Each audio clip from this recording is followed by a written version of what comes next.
All right. And it seems like we're ready to roll here, fellas. What's good, everyone? It's great to have you all here tonight. Welcome to the Xbox Roundtable Podcast. This is episode number 190, the place for Xbox talk on Sunday nights, and so much more from around the gaming globe. I'm your host, Invader, and I hope all of you tuning in tonight are doing well, enjoying the summer and all that fun stuff. For tonight's show, we've got a few topics to go over. 343 Industries have dropped details about Halo Infinite's multiplayer beta. What do we think? Are we excited? Will we be checking it out? Well, we'll dive right into that.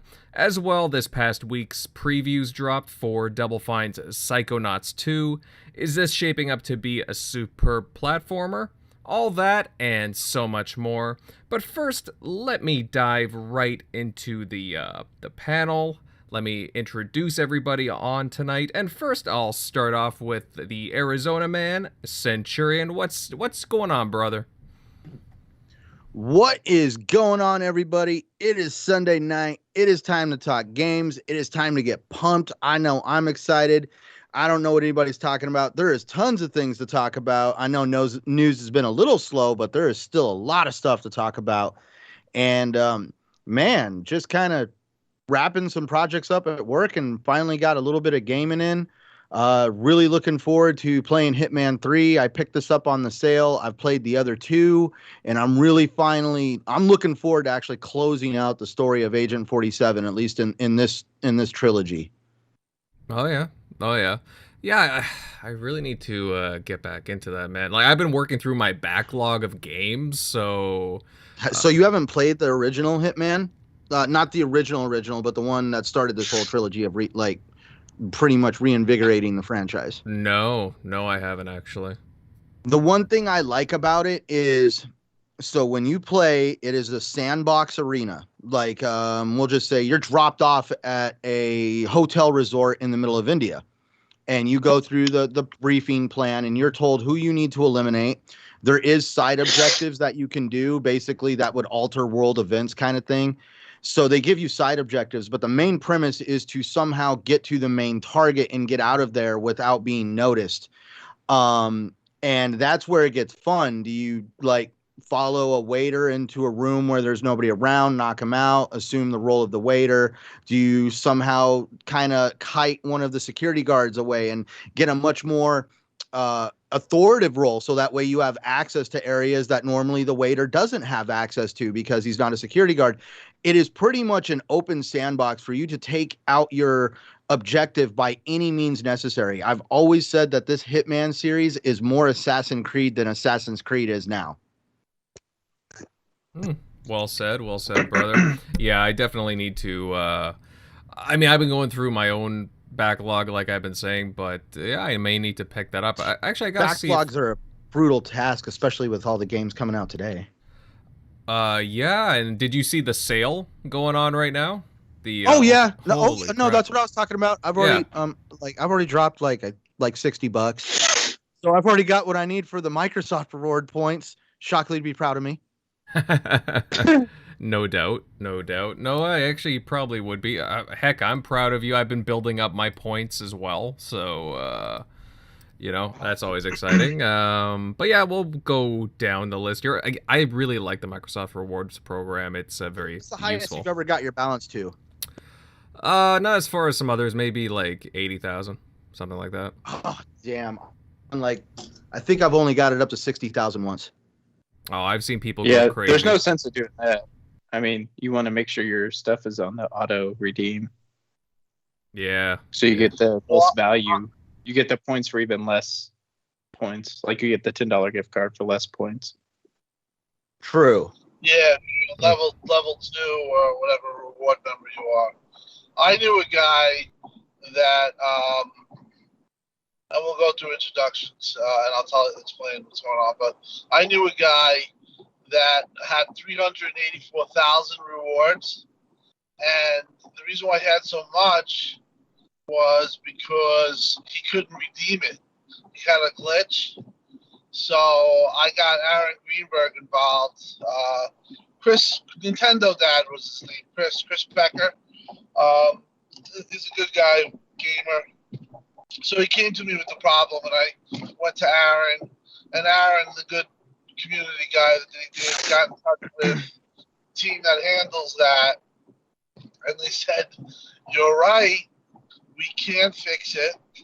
And what they did was they gave him the amount of money in credit that his balance was, but the kicker was that they couldn't figure out a way to redeem it, so they still let him have his points, and he got the amount of money for that he could get.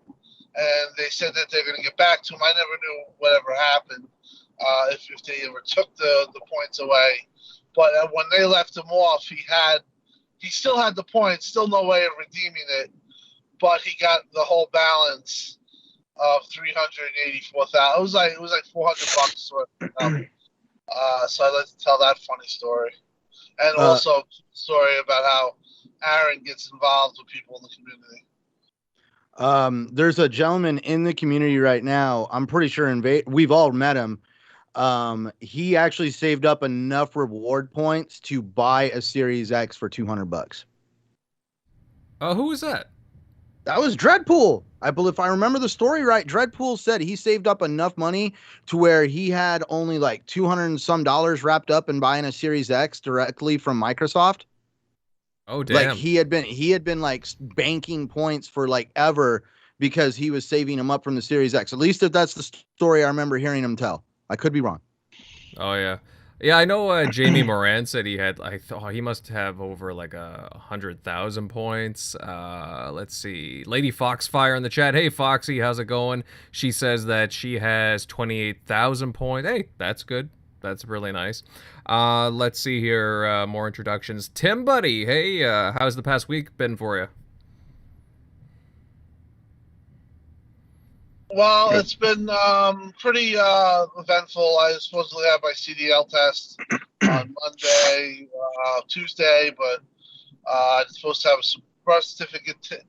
express certificate when it came, and then I was going to get my wife to drop it off, and then they dropped, well, we have to, by law, offer you 3 hours to take the test, even though I know you won't take that long. So we cannot offer you the test today. So I had to reschedule, and I'm taking tomorrow at 1 o'clock. But otherwise, right now I'm on the phone. I'm driving from my friend's house. We went to a party for the Mets game, and we stayed there a little. I ran a little late, and that's why I'm on the phone. So if I sound a little wonky, just bear with me. I'm driving. I'll be home in about 20 minutes. But yeah, as far as the show, like Centurion said, it's maybe not the biggest news week, but we do got a lot to talk about, and we're going to go into it. The days of Game Pass delivering are going to start to really open up, and we got a real exciting week ahead of us with some of the games, and we'll go into that stuff during the show. But yeah, happy to be here. Yeah, totally, brother. All right. Shockley Buddy sneaking in at the end. Been gaming much over the past week? Yeah, I've been playing a lot of my waiting for, the set and some of these other games to come out on Game Pass, but been delving a lot more, and I started last week into my N64, and I recently got a EverDrive for it, but there's some really cool games I wish that I would have gotten as a kid and not spent my money on games that I thought were trash. Or I mean, some people like Glover, but for some reason it hooked me in the trailer. And then if you've ever played that game, Glover, really I know Glover, yeah. I was like, I bought that thing for $42. I remember I spent my remaining Christmas money on, but I could have spent my money on Castlevania Legacy of Darkness, which is a really cool game. Probably not many Castlevania fans have played. That one's pretty cool. It was kind of like Castlevania 64, which was rushed out the door and cut a lot of content. It's basically like them making let's finish the game that we originally made, Castlevania 64, put the content back in, make it a better game, and okay, here's what you should have gotten initially. So it's a pretty well-made game, 4 characters, so it's if you've ever played any of the, especially if you're a fan of any of the Castlevania 3D games like on the PS2, definitely check this one out. But also delving in Hybrid Heaven, made by Konami. I think Kojima also produced some of it because it had a lot of that Kojima. It definitely feels like a Kojima game. It's basically a RPG, but instead of like, having swords and stuff like Final Fantasy, you're like punching, like you're strategizing and like taking swings, and like you'll take too much damage on your arm, so you can't block from that side. So it's a really cool like sci-fi game if you've ever checked it out. So that's what I've been playing the past week or so. So those have been pretty interesting. A lot of games that I probably totally looked over because I was younger and played a bunch of platformers that were huge at that time, or Zelda. But there is, even though there's a small library of games on the N64, there's definitely some hidden gems in there, like Shadow Man, a few others. So. Oh, absolutely. And I remember seeing in our group DM the pictures that you posted with what was it, Mario 64. Man, those colors are really popping on there, eh? Well, I think I lost my headset. What'd you say? Oh no, sorry. I was just commenting on the pictures that you posted in the DM with Mario 64. Those colors, yeah. Man. Those colors, man. Those really caught my eye. They're really popping out there. Oh yeah, definitely. That's if you spend the money and it's starting to become more viable. So if you had nostalgia for the N64, I know the All-Star HDMI mod has been super hard to get, and that's why my thing's gone up in value like in a ridiculous amount. But there's a new one called I think it's a N64 Digital by Pixel FX. But now that's going to be a little bit more widely available. Still kind of an expensive mod somewhat, but man, does it make the N64 more playable because it's so much. Because Nintendo put a kind of like a blur effect on N64 to kind of smudge the pixelation. So when you play it on today's, like with a composite, old yellow signal that you stick in your TV, it looks like trash. But that's why when people go back to it and like, oh man, this Zelda looks terrible. But that's why, because it's not the actual true image. But that's where the HDMI directly taps into it, and that thing was it wasn't exactly 3D All-Stars level, but it was pretty close to like rivaling that. But yeah, it looked freaking amazing, and that was on my tube TV that I was showing you, and it looked ridiculous. So yeah, no, that looked pretty sick, man. I definitely love some of those old quirky N64 titles. All right, now, just a reminder, folks, you can find us on a wide variety of audio platforms. We're on Spotify, iHeartRadio, Apple Podcasts, and many, many more. Just at, a different way to get your TXR fix, and that's always a good thing in my books. Okay, folks, let's kick things off with some Halo talk. And 343 Industries have finally dropped some details on the Halo Infinite Beta. In a blog post a few days back, 343 stated that the first beta flight will start sometime this summer. I mean, it seems like it's going to be sometime very soon from how they're wording things, but the main focus on the flight, or at least the very first flight, is the addition of AI bots, as well as trying out the Academy weapons drills and a variety of different arena maps and some more fun stuff like UI and such. Centurion buddy, is this something that you're looking forward to trying out? I mean, I'm not sure how much of a Halo multiplayer guy you are, but are you thinking about trying this out? Halo is trash. Is that stuff nobody ever said? No, man, I am looking forward to this. And I watched the videos. Man, I'm getting some nostalgic feels from back in the Halo 3 era. At least that's for me. Those tight corridors, jumping over from some of those corridors and landing on those bridges. I mean, I remember some of those arena maps from Halo 3, and I was kind of getting those vibes. Definitely looks like a lot of fun. I'm looking forward to seeing all the features they're going to integrate with like Battle Pass and all that. And The one thing I like is, at least in the beta for now, it looks, at least from the way it reads, they're not opening it up to PvP. They're making it more PvE against bots, except for in some of the articles I read, the bots themselves are going to come. You have the ability to set the degree of difficulty, but there is the bots do follow somewhat predetermined, I guess, programming based on their difficulty. I think it's a really cool idea that they're not just going to open the gates and allow everybody start trying to beat each other up, and you're going to probably see all the craziness ensue on social media. They're just wanting to keep this pretty much as a beta for the fans, and they are definitely going to pull out all the stops, it looks like. And I mean, I don't know about you guys, this is definitely a day one checkout for me if they definitely let me in the beta access. All right. You see, that's what I was going to ask, just to follow up with this. So you registered, right? Oh, Obviously. yeah. And I think some of the original, I think how many people, my God, how many did they say had already registered? It was like some obscene number. I believe the number was stated at just over 100,000 or something like that. Yeah, which, let's just, for beta tests, that's actually a lot. Yeah, it was 100,000 with a lot of people who didn't fully fill out, but the overall perception or reception of the Halo flight was absolute insanity. Many people are very, very, very excited about this, and it's a test, and you already get people, trying to make mountains out of molehills and trying to just like point trouble when there's no trouble. I mean, this is obviously to test the system and to learn how it reacts on a multiplayer environment and stuff like that. But yeah, I mean, I expect when it hits, the flighting begins, and this all stuff is that they're going to be very inundated with a lot of people. There is an enormous amount of hype right now around Halo.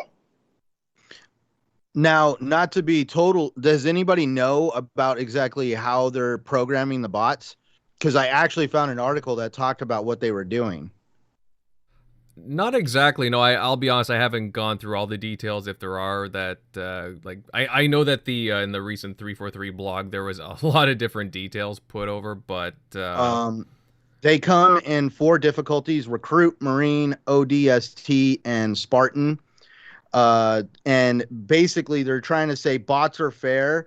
They won't change their health and damage values by the difficulty. They up their intelligence and their resourcefulness. They're saying that ODST and Spartan difficulty bots will effectively dodge grenades and rockets where recruits and Marines won't. All bots will use equipment, and higher level bots will grapple shot to you to finish you off with a melee kill if your health is low enough. And they also say the bots are programmed to keep track of power weapon spawns, and they will sprint to claim them. So yeah, they're definitely wanting to try some new stuff with bots here, and I'm kind of really intrigued on wanting to go against some of these bots, especially on the higher difficulties. Mm-hmm. Yeah, I mean, I have no problem with AI bots coming into Halo. I don't know if you've ever played Gears of War multiplayer, but bots are featured there as well, and I mean they can be pretty aggressive at times as well. They can put up a good fight. I don't know. It just, that's something that I really, really like about Halo, for example, even just going back to the campaign, just like, again, like fighting against AI. So I'm really curious, like, again, Centurion, when you're talking about, again, these different levels and so on, ODST, Spartan, and so on, I really want to see how much they'll, like, actually be competitive and react to the players. So I'm very curious to see how they play out. For the record, I am signed up. I am registered to play in the Halo Infinite beta. Hopefully, I get selected. But again, I'm a huge Halo fan, and I really want to try this out. By the way, is there anybody in the chat here that's looking forward to try the Halo Infinite beta? Are you registered at all? Let me know down in the chat. Let's see. Now, Centurion, is there anything that you really want to try out in the beta, like whether it be vehicles, different weapons that we've seen, or modes, anything like that? Oh my gosh, I don't think I could pinpoint one thing other than the arena battles itself. But from what they're talking about, it looks like they're only going to be putting in certain weapons Mm-hmm. into the actual arena battle to have the full arsenal or to actually see a lot of what they've done. Like when it comes to the newer stuff, it appears that they're putting in what they call a weapon drill, where I'm believing you're probably just more than likely going to have that whole thing where you're at the shooting range and you get to play with the weapons. For me, if you want to talk the one thing that comes off top of my head, I'm wanting to check out the Battle Pass UI. I know it has nothing to do with gameplay and stuff like that, but I'm really curious on how they're going to integrate a Battle Pass system into a game that's never seen a Battle Pass system. And for some reason, that has just really piqued my interest. It's really cool that they're actually going to give you a preview of it. I don't think I'm Heck, I wouldn't be surprised if they allowed some of the players to actually, have a beta battle pass that obviously would be free of charge. And based on how you play the game, probably have some cosmetic items that would be exclusive to you once the game is released because you participated in the beta event. We've seen numerous games that actually will give the players exclusive cosmetic items to actually let them know they help beta test the game. Mm-hmm. Yeah. Well, you know what I think is funny is that if you look, originally this was the plan for people in the community to test out, the multiplayer and do flights like this. And last year, when they had the delay, when was the delay? It was probably, I think it was announced. I think it was in Maybe August. Yeah, I was going to say Yeah, August. I'm more on August. So at this time, you could just see that the progression, that they're ahead of the ballgame because that wasn't. I don't even think that was going to be on the table. Put it that way. I think that they were actually possibly looking at a structured or a staggered release where the multiplayer might have came later or whatever. But this points to be as good news for Halo. For Halo, its release, its fans, the reception, like I said, is absolutely crazy. I mean, the reception's crazy when you see like people acting irrational, and there was some stuff that went on Twitter the day that came out that people were just going crazy.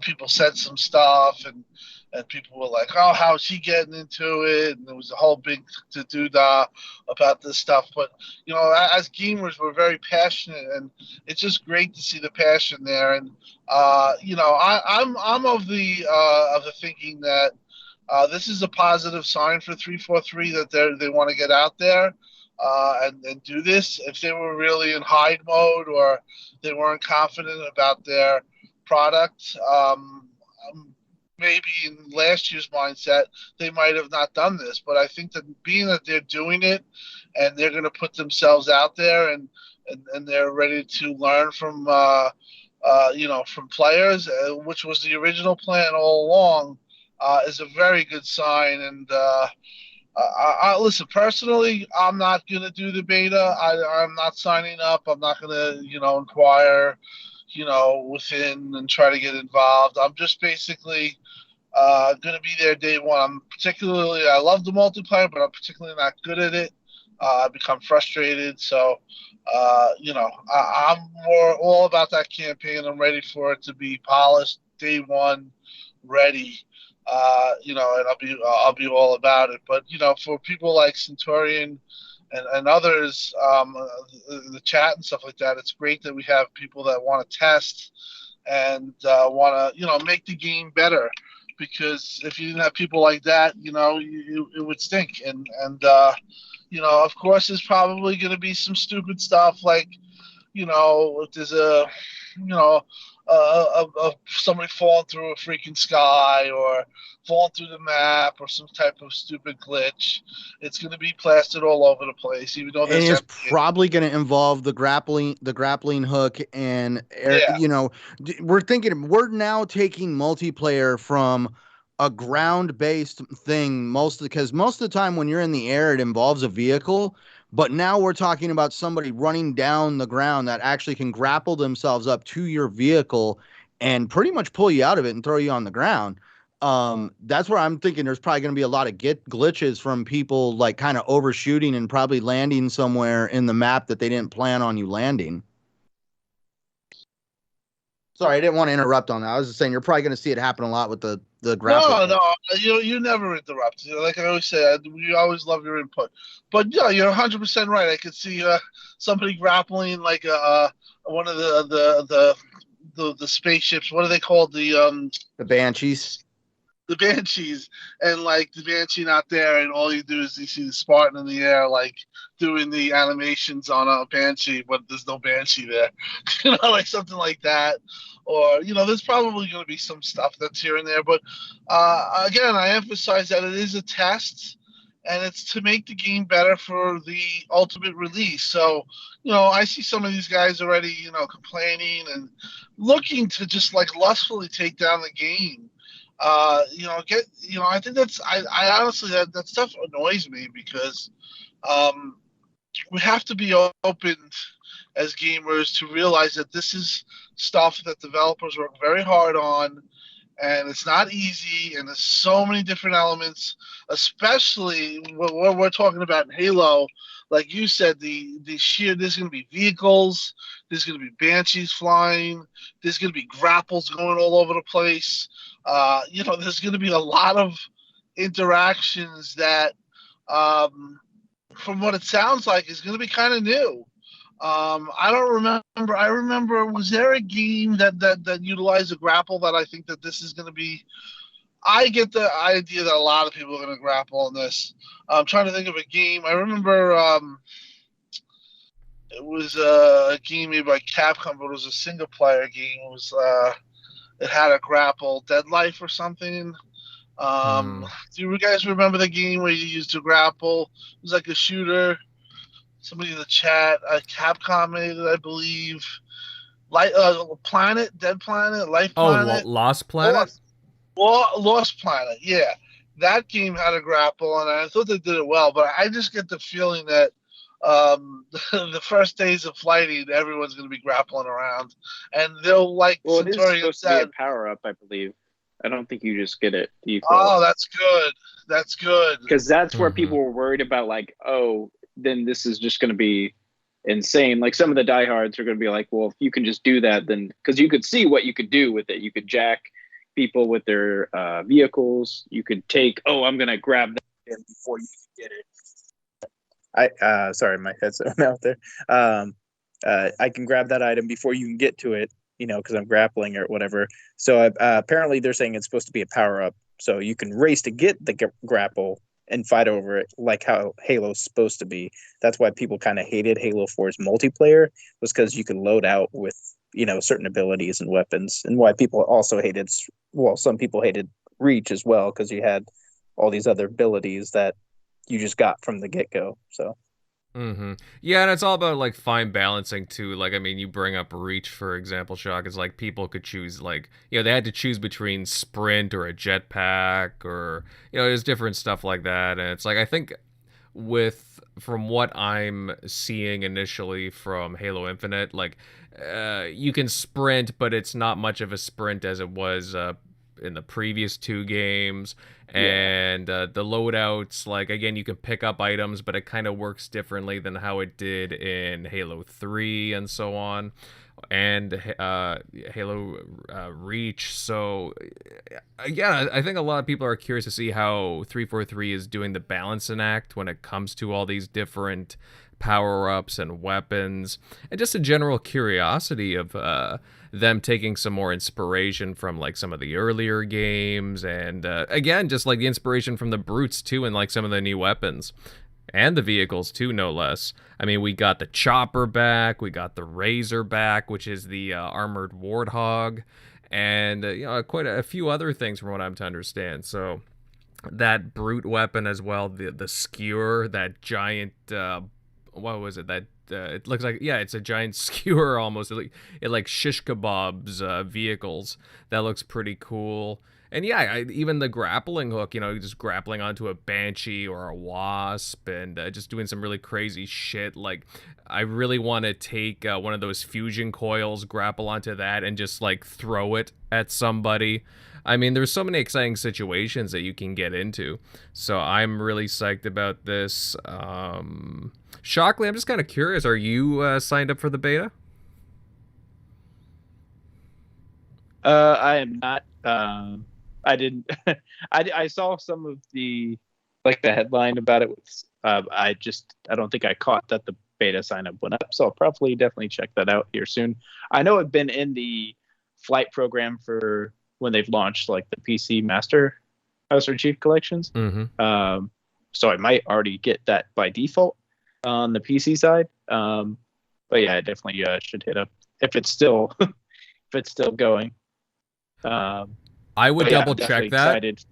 I would double check that because Okay. I had the Master Chief Insider as well, and I had to go through the loops again. So definitely double check that if you're interested. But if not, I can definitely hold off. I have such a backlog at this point, and I'm sure they'll do an open beta, probably a month after they do whatever this closed one is. So, or at least leading up to it. So I'll get to play at some point before it releases.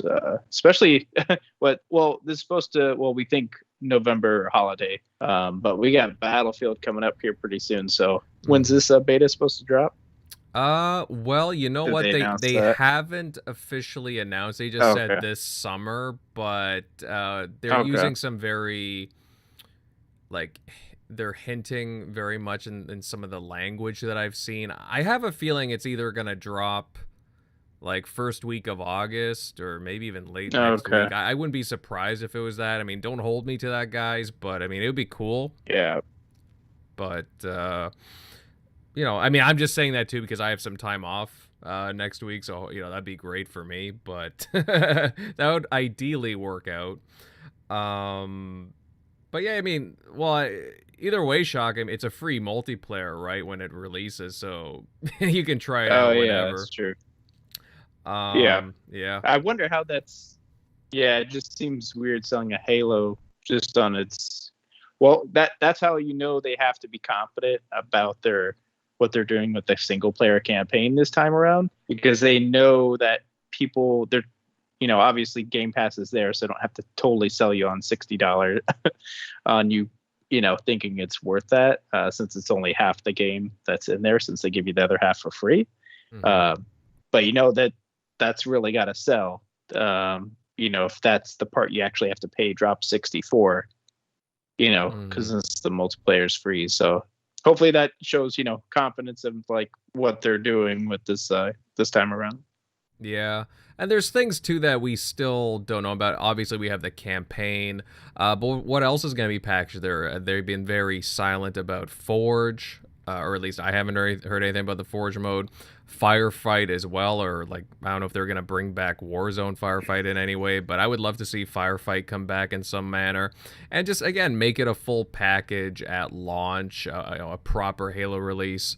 Just something to really, with some meat to it. Like you said, Shockley, they must feel pretty confident with what they have in order for the multiplayer to be free to play. There's a lot riding on it, and I mean, I think they'll succeed from the looks of things, but time will tell on that. Either way, I am just really psyched and looking forward to the multiplayer. Let's see here, guys. Well, yeah, we'll find out soon. Hopefully, with regards to a date on the beta. I know people are just chiming. It did suck that the game did get delayed, but at the same time, it's to make it better, right? So I got no problems with that. Now, we will move on, guys, to some other bits of news. And earlier this week, previews dropped for Double Fine's Psychonauts 2, and it's getting a lot of positive comments, whether it be for its gameplay, quirky humor, or just the overall art style of the game. Tim, what do you think of all these, really supportive and positive previews for Psychonauts 2, because for a while all we were hearing was that this game was, kind of insignificant when it was in development, and there wasn't much to it. Well, basically, it was a crowd-funded game that many people wanted because the first one was a really zany, quirky game for Xbox. And it was a crowd-funded game, and Double Fine didn't have a lot of money, but they went through with it. And as you can see, contrary to a lot of what people were saying, when they joined Xbox, that gave them an ability to expand the game, to enrich the game, to add more boss fights, to add more levels, to add more polish. And what you've gotten yourself is basically a pretty solid AA game that was basically going to be a small game, and now it's, I would say, a very solid AA, borderline AAA. I would say though it kind of teeters on the AA mark. The game is getting a lot of really positive previews. I've talked to people that played the game.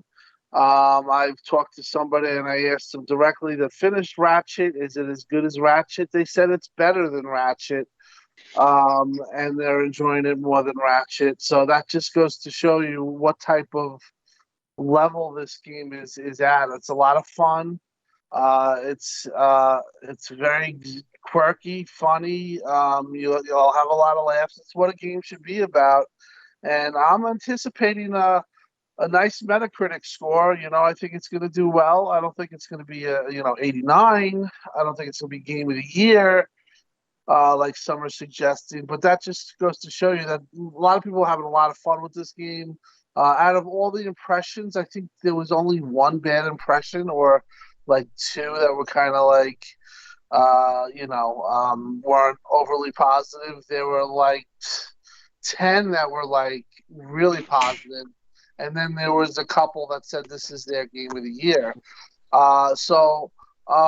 This is just it's just an example of what's the positivity about or some of the reasons why these studios join with Xbox Game Studios. Basically, they're given a bunch of money, and with Phil under the leadership and Booty and the way they're running it is they're saying, you keep your we're going to be a support system. We're going to give you money. We're going to give you support. We're going to give you developers. Your creative vision is pretty much your creative vision. And this is the first solid, one of the first solid, showings of what positivity is going to go on with Xbox Game Studios.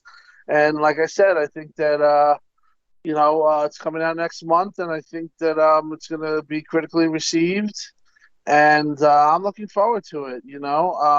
I think he's a funny guy, and it's a Game Pass Day One title, and a big get for Xbox, and it's nice that and I don't think that it's wrong that the Xbox gets the enhanced version. What was originally, which originally funded was the crowdsourced game for it to be multi-plat on other systems. And, with the extra time that they've had, you should,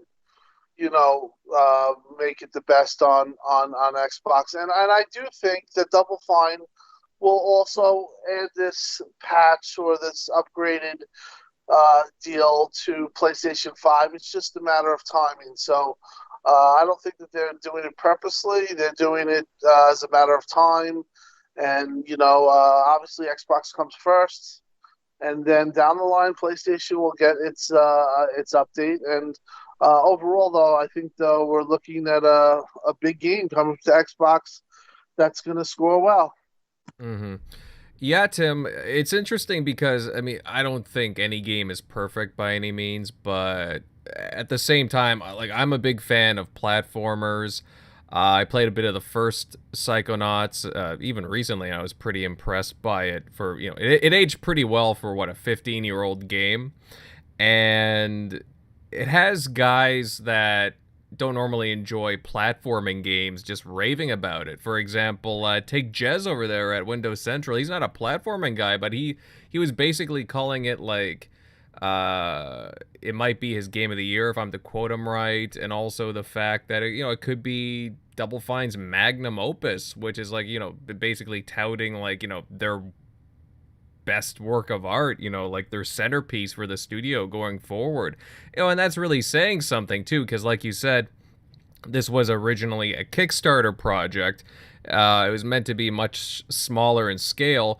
Xbox stepped in, obviously, once they bought Double Fine. They were able to improve aspects of the game, like improve certain enemies, especially bosses. They were more fleshed out. I even think they were able to do more with levels too, if I'm not mistaken. They were just being able to add more content in general, which is amazing.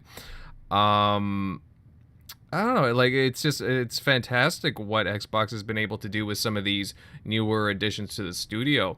And nobody was really expecting anything from Double Fine or Psychonauts, and it just really makes you curious about the depth, and like it just really impressed of the depth of Xbox game studios now as a whole. But I mean, that's just my take. Centurion, I know you like the occasional platforming game. How does Psychonauts 2 look to you? All right, so I watched a pre-review on this game. The gentleman who reviewed it only played the first hour of the game before he had put down the controller and made up his mind, and said that this game was so good that he did not want to continue playing the game, even though he was allowed to go past that. He got what he needed, and he wants to wait for the full package. So I'm kind of on that same thing. I actually was glad that the review only was for an hour of the game. It looks like a very well put together game. It shows the studio, Tim Schafer, I believe his name is, right? I'm bad with names. Yes, that's correct, Tim Schafer. So Tim Schafer, so when you see what is being crafted into this game, God, I said it yesterday on the Shop podcast. Everybody compares it to, Ratchet and Clank because they're kind of coming out at the same time. And this is where I'm probably going to be mean and saying they shouldn't have been compared in the first place because these games are on totally separate planets. Ratchet and Clank is a franchise that is now steeped in the entertainment industry because it had its silver screen moment, television shows, all sorts of, not television shows, movies and other stuff to go with it. And now we're talking about what's going on with something over at Double Fine with Psychonauts 2. And I'm sorry, but over on Ratchet and Clank Planet, we're talking about a game that did have a monetary reason for its existence. There was some money there to be made. When we look at what Tim Schafer wants to do with Psychonauts 2, comparing Insomniac to Double Fine. Exactly, which is a total difference. Like, I don't know why we're trying to do that, but if we're going to break it down, we're talking about a game that was technically made for financial means versus a game that was passionately made by an individual who actually wanted to get a message out there. And for him, it's more of an art. It's not obviously he makes a living doing it, but he's not going to compromise his vision to appease a financial means. Does that make sense in what I'm saying? No, Centurion, yeah. It doesn't. I just thought because when you see the crowdfunded, right. But that's where, like, let's see the message he's trying to get across. He's really wanting to tackle mental health. Obviously, putting it in people's minds. Like, there's enemy character types called doubts. I thought it was cool on its description. It's like, this is something that slows you down, a doubt, and pretty much what goes on in your everyday life if you ever doubt something. So Tim Schafer is really wanting to help people kind of break their own nutshell by playing a game. And I completely missed the first Psychonauts. So this is my first kind of experience with Tim Schafer and the work that he puts out. No, I didn't play Brutal Legends either. And now from what I'm Dude. seeing, what, man? I'm sorry. At least I get to go back and enjoy them. I think I actually saw the advertisement for Brutal Legends in Game Pass today. Mhm. And I'm just, at least this is my first experience kind of like dealing with Tim Schafer. I've never knew who the individual was until he walked out on stage and made a joke about wanting to work on Halo. And I think, wasn't that the joke he made to Matt Booty about wanting to work on Halo when they did the Double Fine announcement? Yeah, that, and they throw I a think it huge was wad of that or cash at him. PowerPoint or something. But that was my first time with Tim, actually seeing Tim Schafer, knowing who he was, the company, and the game he made. So I'm looking forward to this. This is definitely going to be a game I want to check out. It wasn't on my radar, but thanks to PTK Blam, he definitely put that on my radar for me.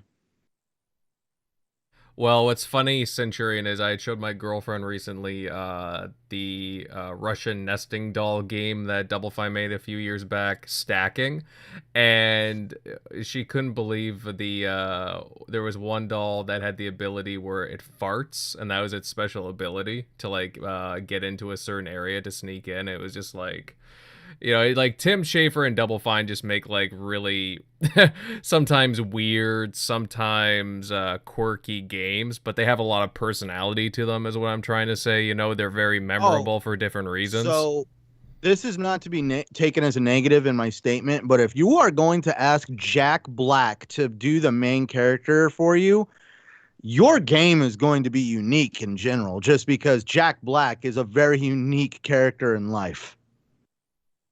Yeah, he's special, all right. He definitely brings a lot of personality. I don't mean that in a negative way. I mean, I love the positivity and the energy Jack Black puts out there and the passion that he puts into anything that he wants to put his mind to.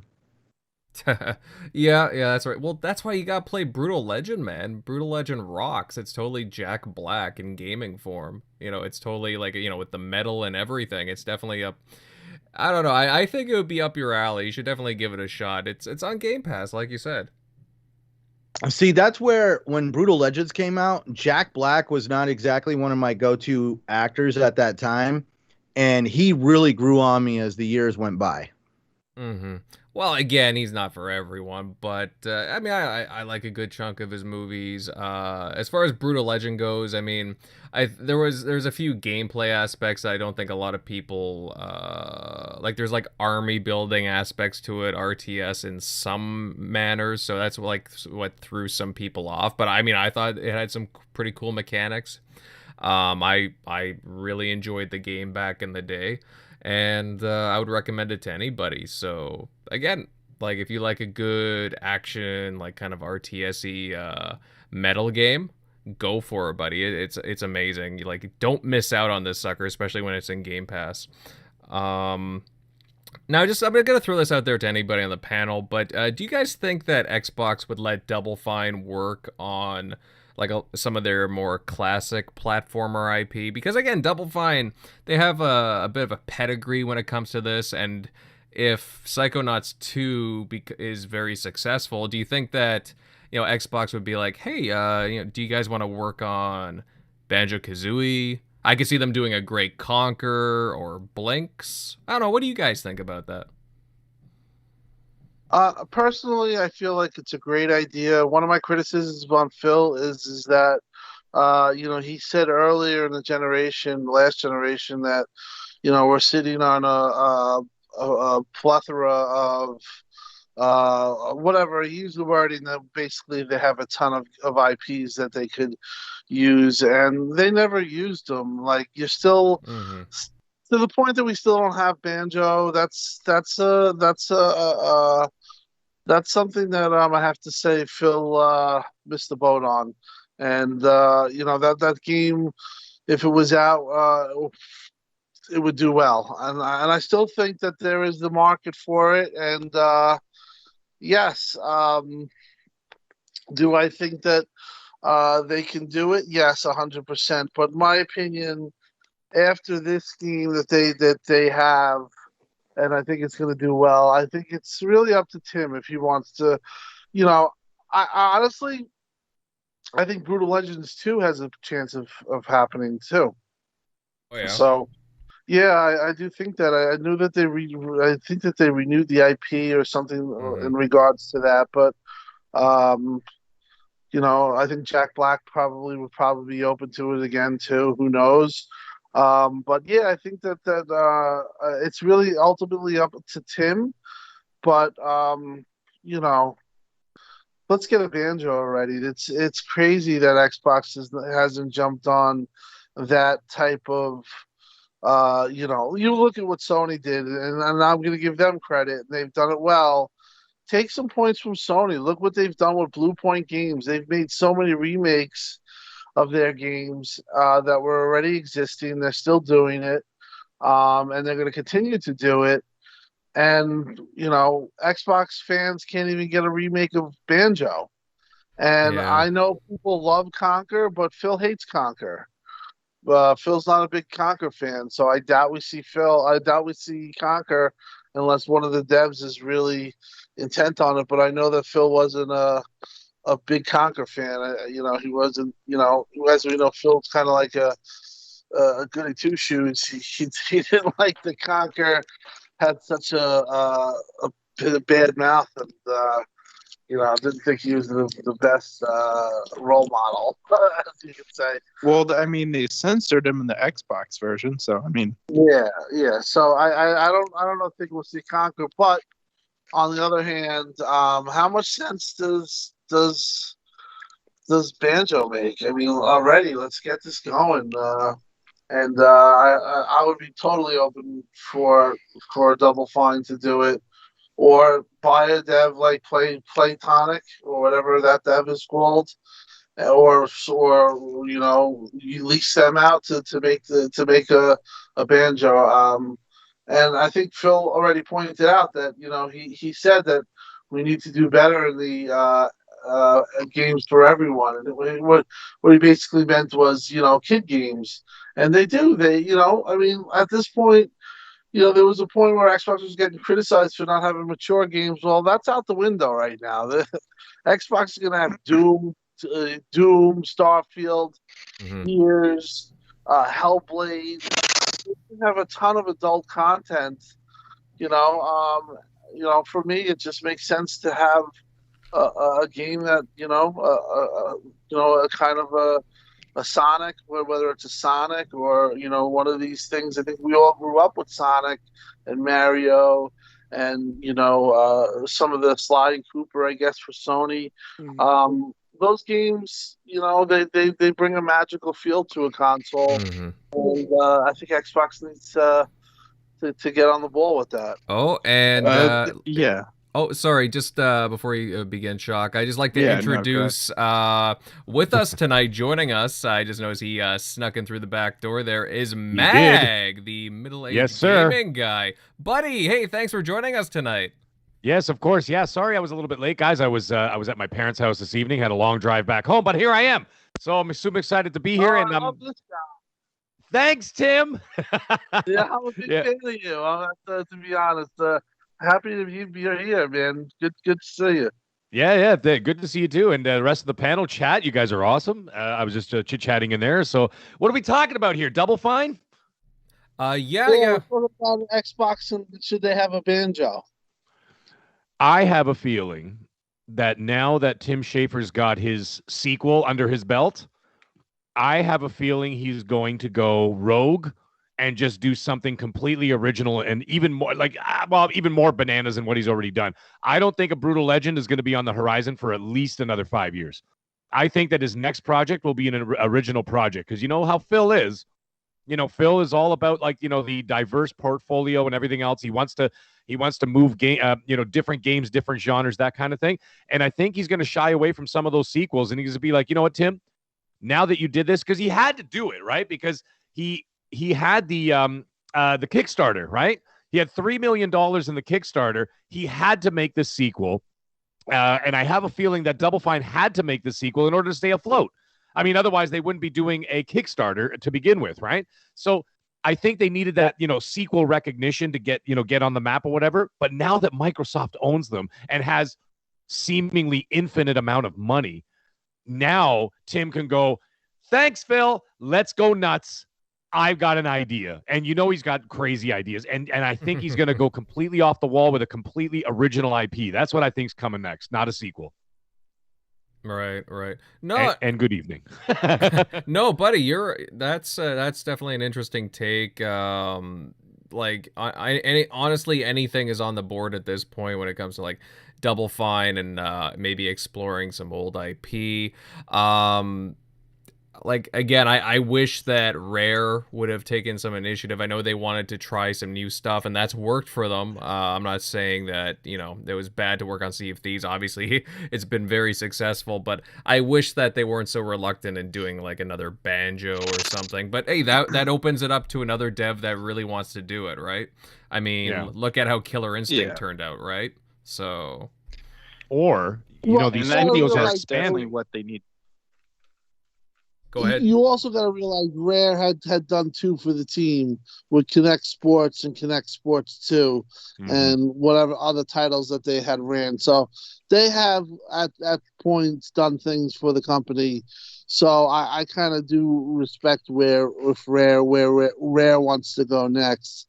But in my opinion, like Mag was saying, that does make it makes a lot of sense to him to make some kind of off the wall game, and I think that's probably ultimately what he would want. But if you really want Banjo, you could either do a remake and get like a Blue Point if they're available, or somebody who makes those games, or just lease out like Playtonic, or buy a studio and build a studio for Banjo. So I mean, I just feel that they have a game there that will pretty much, as long as you put a quality product out there, it'll do very well and it will sell a lot. Mm-hmm. They the other thing definitely need to. Oh yeah, go ahead. Go ahead, brother. Shockley. Go ahead. Okay. I was just gonna say they definitely need to be aware. Just kind of like when they did Rare Replay, like people were thinking like, okay, cool, they're testing the waters, seeing how this sells. So then maybe people would, be interested in one of these coming back. Or when Banjo is going over to be playable, not as Banjo, but as a fighter in Smash, going over to, a Nintendo console. They got to be aware of this IP and like how much fervor, like especially how I was talking about the N64, how big those Rare titles were and how many like Nintendo like diehards there on the Switch, they'd get that fervor to Game Pass. Like they have to be aware of that. And I think what they could do is because Rare is getting really big, they could take a section of that, recruit talent like they did with Daryl Gallagher to make Perfect Dark. Well, they're kind of doing it with the Rare IP there, but keep going with that. Hire, hey, we got this top person that, maybe hasn't had their shot as, lead project designer, but has been, top of a project overall in leadership. And here you get to take maybe not Banjo. Here's a better one, Jet Force Gemini, because you can actually put a whole new spin on that. Whereas Banjo is kind of like Banjo, like Mario is Mario. You could take Jet Force Gemini and kind of like put your spin on that a little bit more, because it's not as, I don't know, it's not as like as a big of a staple as like Banjo is, because people might be scared of like touching Banjo because you might be wrecking its pristine image. But Jet Force Gemini was like a mixed bag. But it was, a solid, good game. You could build on that and kind of like with Perfect Dark, develop that into something a lot more, like this new sequel is supposed to be, or reimagining, I guess. So they definitely just need to build out a team, and not force a dev that doesn't want to make these games to do it. That's where they've gotten in trouble in the past. But find the people that like wanted to make Killer Instinct, that were really passionate about it and they wanted to go do it.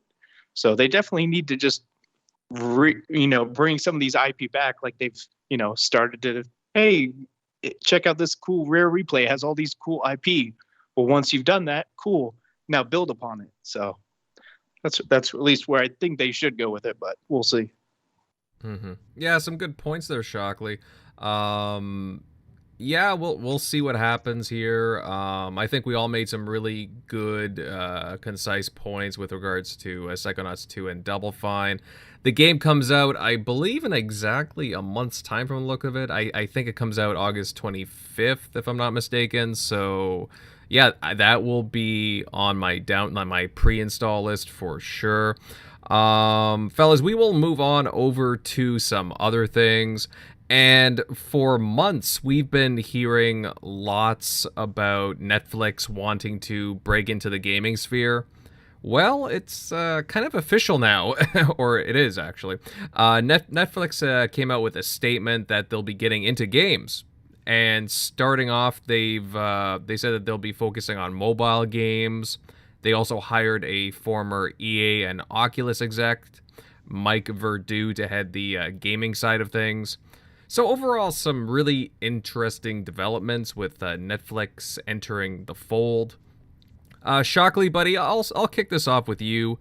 What do you think about Netflix entering into the gaming fray? Do you think that they're going to be serious here, or just kind of testing the water?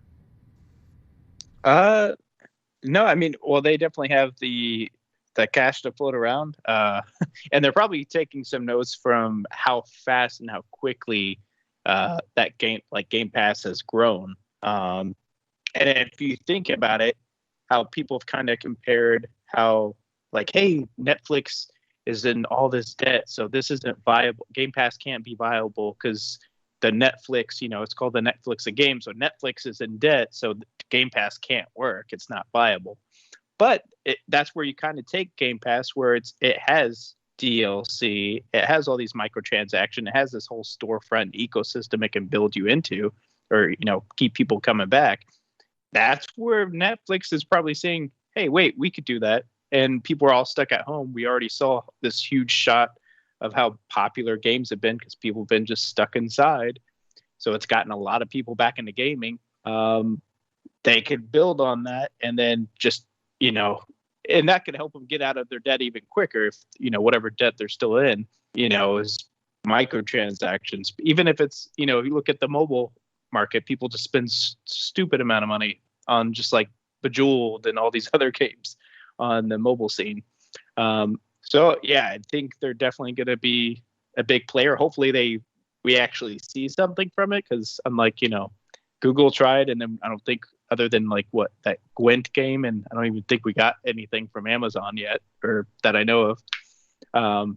But I mean, there's definitely talent out there that people want to make something new, and they could definitely find it, just like Xbox has done with, or Game Pass has done with some of the smaller devs. So there could definitely be a smaller team like a Double Fine or somebody that's talented, that needs the security that Netflix, would bring, and it could, and especially if they just add it into the people that are already paying the top, maybe they charge a little bit more, but they could start off with, hey, if you have the 4K version of Netflix right now, you'll get, these games included. So they could just easily already have, I don't know if anybody knows the subscriber market, but they could already, boom, you already have access to all these games to this huge amount of people. Obviously not all of them are going to play, but that could be a huge boost to them, and then big revenue stream. So that could, we'll see, but that could be they definitely have the potential to be a huge player if they really just,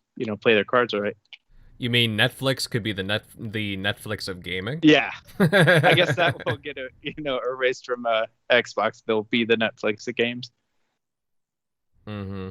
Yeah. Mag, do you have any thoughts of Netflix entering the gaming space?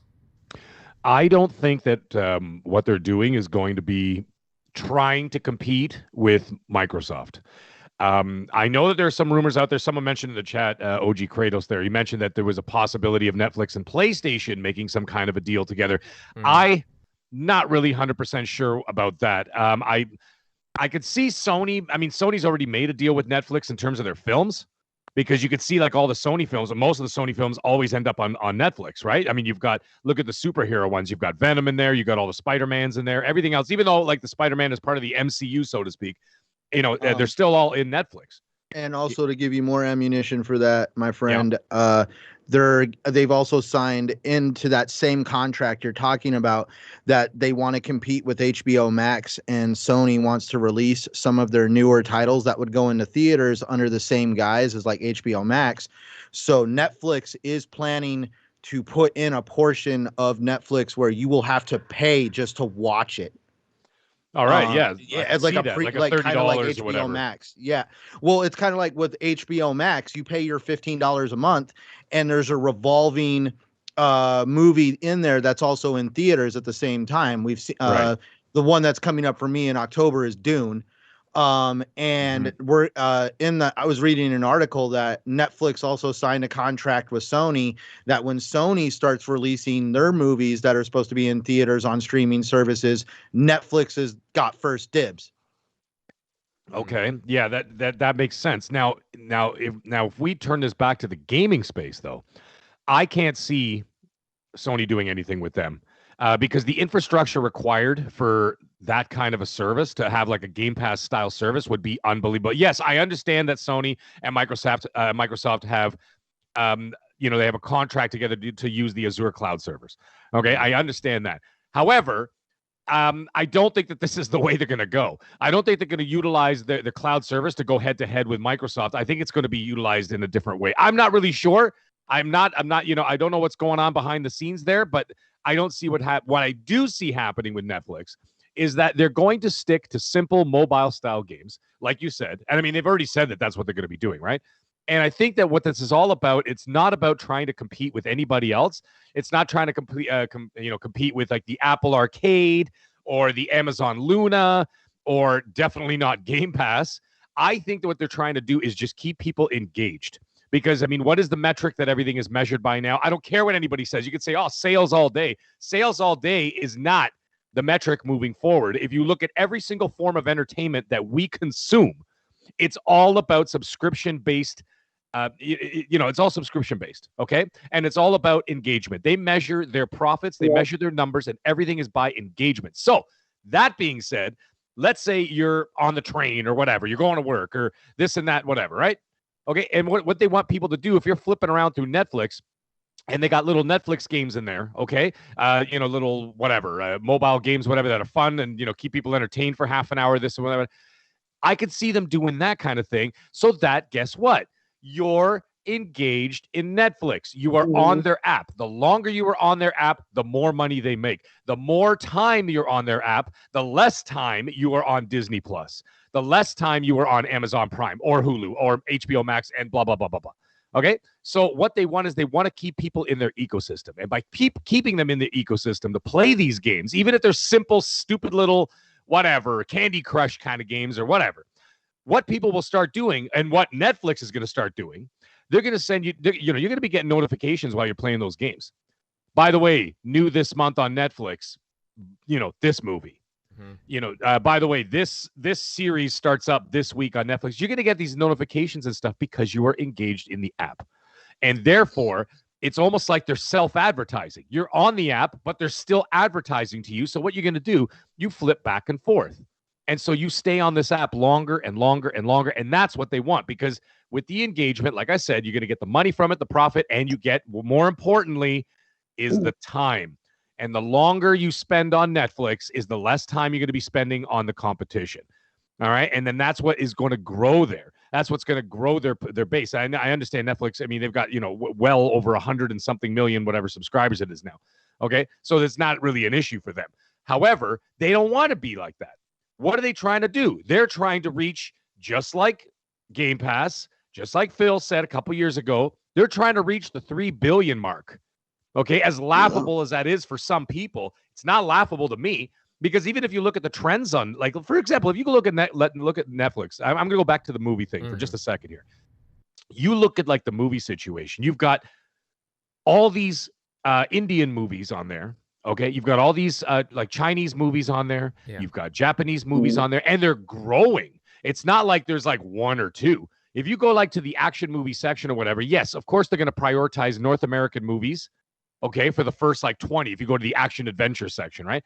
If you keep scrolling, All of a sudden, the last 30 or 40 are all foreign films. Why? Because they're trying to make that market grow, right? And that's what they're trying to do. So now the thing is, if you expand it into simple, easy to play games that anybody in the world can play or would want to play or just fart around with, like I said, on the bus for half an hour on the way to work or whatever you're doing, or sitting in the doctor's office, or waiting to get your teeth pulled at the dentist, whatever you're getting done, they want you to stay on there.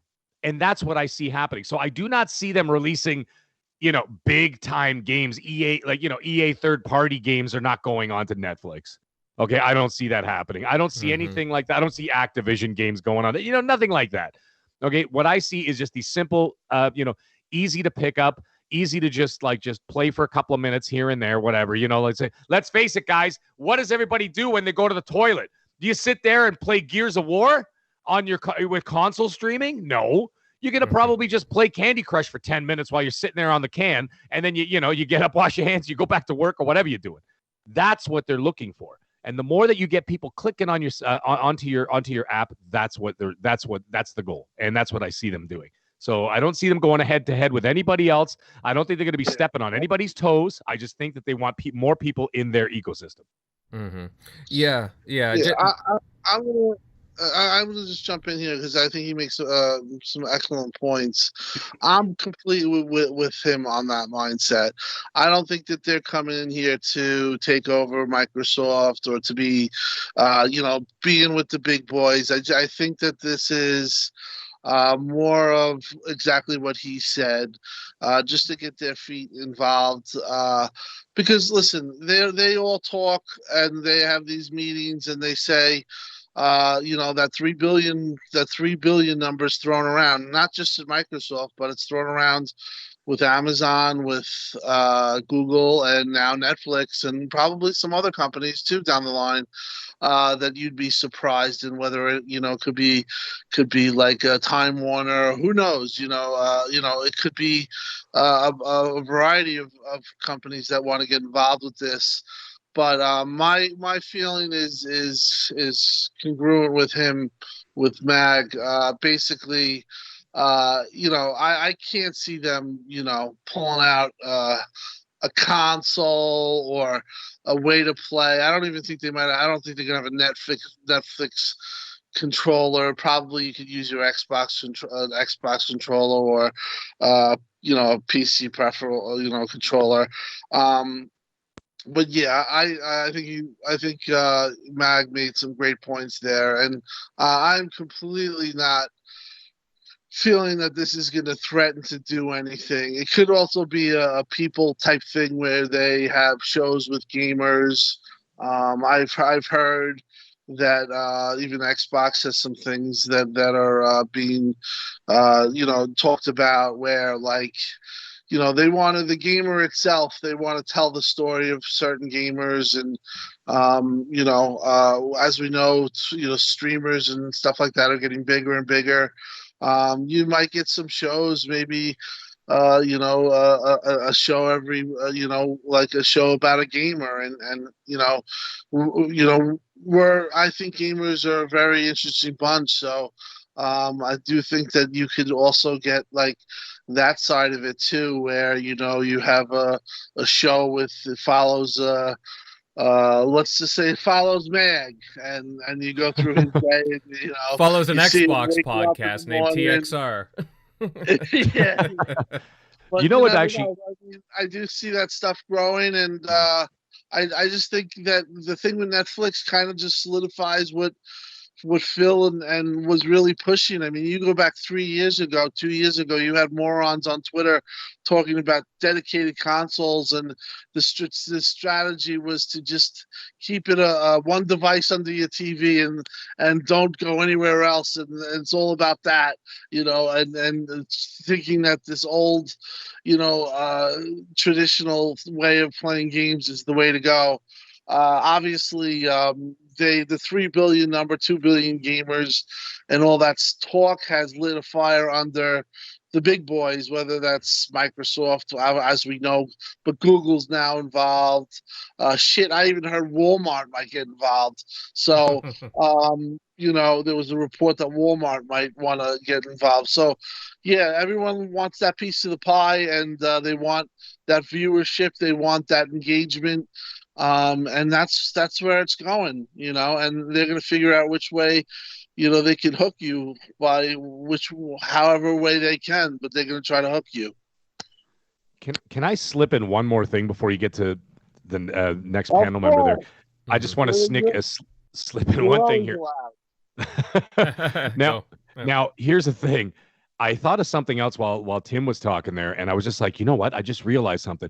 I think that Netflix could also do now a lot of mobile games, a lot of licensed mobile games. You got Harry Potter games out there. You got Lord of the Rings games out there, whatever. And they're simple, like, just touch screen games you play on your phone or whatever, right?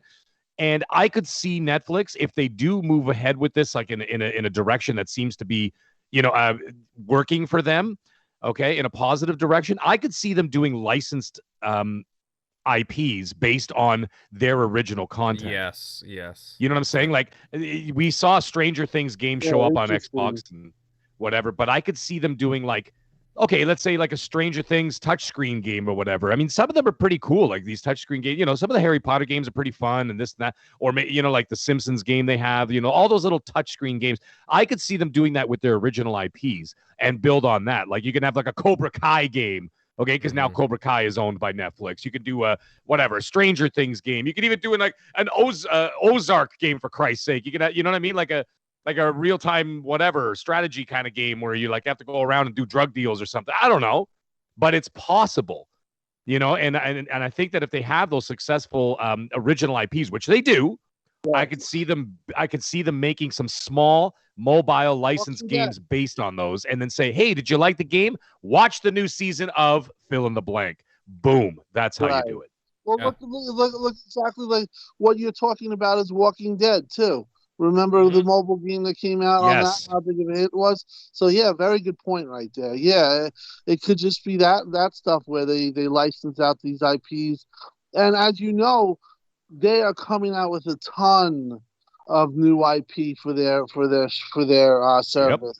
That's right. So, yeah, there's going to be, even though it's Disney, but like the Mandalorian would be a perfect game, or there's so many games that you can do that. So yeah, really good out of the box thinking right there by Mag right there. That's why I'm enjoying that you're on the podcast. You always oh, cheers, brother. I appreciate that. You do come with the goods always. I'm a big fan of you anyway. I don't know, Tim. What about TV? Remember that? Focusing on TV. Who thought we'd be having this conversation, right? Yeah, I mean, I don't think people think it's going to be a Sony and Netflix collaboration. Yeah, right. Sony doesn't want to share with anybody. I got news for you. They're not doing any kind of like meet up and you're going to take our games and play it mobile. It's not going to happen that way. Sorry, in my opinion. Yeah. No, it's very interesting with Netflix kind of testing the water here. I mean, again, they have picked up former EA exec here. He did deal with Oculus as well. I think they're just kind of testing the waters at this point. I do think that they will move towards, as Mag was saying, experimenting some things with their own IP with some of their shows. And who knows, guys? I mean, they could also buy a couple of studios, right? To, to kind of like, again, to create their own content here, right? Because again, content is king when it comes to these subscription services and they need to be pumping it. Again, they could be smaller titles, but at the same time, they're going to need the certain studios to fulfill these games. So I don't know. It's a very interesting space right now in the gaming sphere. Google Stadia hasn't done very much. It was kind of a flop. Amazon Luna is, well, nobody's talking about it, but at least they do have a couple of games in the works. I know that New World is out at the moment, and I've heard a lot of mixed things about that. But yeah, we'll see as time goes on, fellas. Okay, what we will do is move on to what's looking like our last topic tonight. And a few days ago, EA had its EA Play Live event. We got some new info on some games we already sort of knew about, as well as some really nice surprises, especially one in particular. And we saw Codemaster's first game under EA announced, Grid Legends, a racing game. We also got a look at Battlefield 2042's fancy new game mode Portal. And we got a teaser trailer for a full-blown remake of Dead Space. Man, I'm just salivating at that thought. Let's see, Mag. You know what? I'll go to you first on this one, buddy. What do you? I don't know if you caught EA's event or not. Yes. But okay, all right. Since it did, did anything catch your eye? I got to tell you, I can't believe I'm saying it, but EA is the new Ubisoft. Like, this is where, like, remember when Ubisoft was, like, basically hitting, like, a firing on all cylinders, like, years ago? And everybody's like, oh, man, Ubisoft is one of the best developers in the world. Now it seems like Ubisoft is kind of heading into that EA direction with all these, you know, ridiculous free-to-play, whatever the hells they are. And then all of a sudden, EA just shows up out of nowhere with guns blazing. That show was a shock to me. I wasn't expected to be that excited. I didn't even really care to watch it. I'm just like, all right, whatever. Yeah. And then I start watching. I'm going, God damn, these guys are bringing it. I mean, look at they brought it. Like, I mean, you know, the two that stand out to me obviously are going to be Dead Space. I mean, Dead Space. Holy mackerel. I mean, okay, they didn't really show anything. It was just a teaser, whatever. But they listened. They listened to the fans. You know, fans have been talking about on social media forever. You've been hearing about it for years. You look on Twitter, you look on Facebook, you look on everywhere, on YouTube, you look at podcasts, you look at whatever, creator content, all that kind of stuff. What's going on? Bring back Dead Space. That's what everybody's yelling, right? Mm-hmm. Bring back Dead Space. And they did. And they said, you know what? We heard you. We're doing it. And they did. And now they're doing it. And now everybody's super happy. Okay. So, you know, that was a big one for me. I'm so tempted actually to go back and play the original trilogy again. And I'll tell you something else. If they released, like they did with the Mass Effect series, what was it? The Mass Effect Legendary Edition.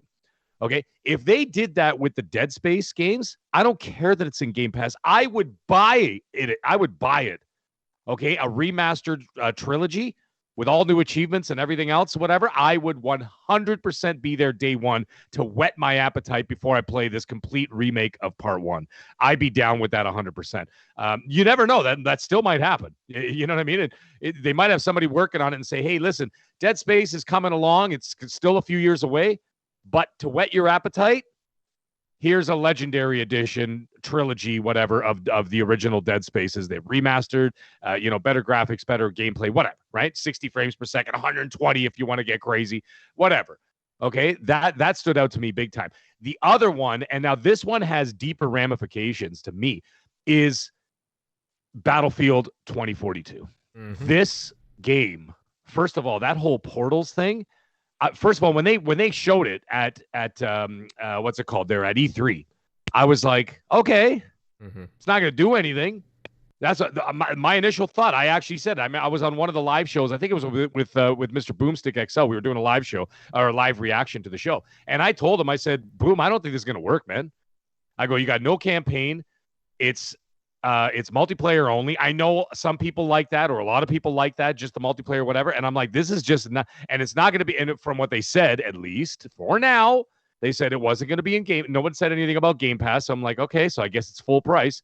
And then I saw that it was full price. Plus you had to buy a season pass. And I'm like, yo, now, at least in Canada here, we're talking well over $100 for this game. Mm-hmm. I think it was $120 with the season pass. I'm like, no, I'm not paying that much. I'm not the kind of guy that'll spend 3,000 hours online playing multiplayer, you know, shoot, die, respawn for 11 straight hours. I can't do it.